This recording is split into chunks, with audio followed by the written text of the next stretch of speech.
simu kadino iketa dundo peri iluwi kodi baba. Arangi simu kadino iketa dundo peri iluwi kodi baba.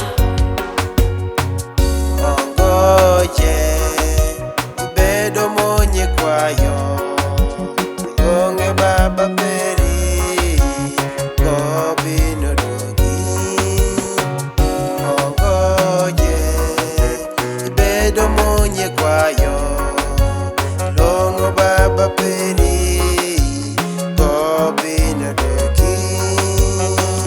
Warangi wini mafode kokwanyi woko netwakino piri wala rwenyo.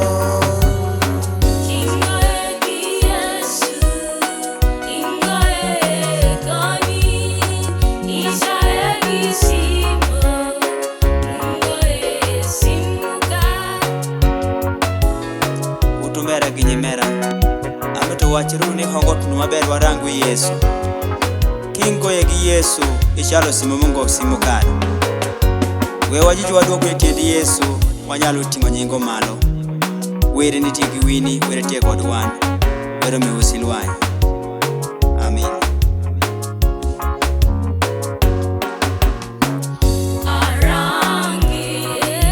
Arangi simu kadino iketa dundo peri iluwi kodi baba. Father, Arangi simu kadino iketa dundo peri iluwi kodi baba. Father, Arangi simu kadino iketa dundo peri iluwi kodi baba. Arangi simu kadino iketa dundo peri iluwi kodi baba. Arangi simu kadino iketa dundo peri iluwi kodi baba. Arangi simu kadino iketa dundo peri iluwi kodi baba.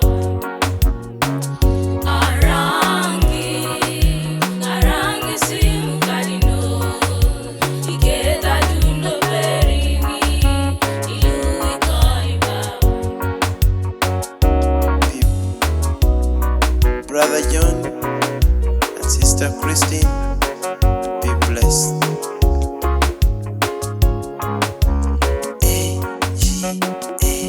A-G-A-B-Y Dewash 256.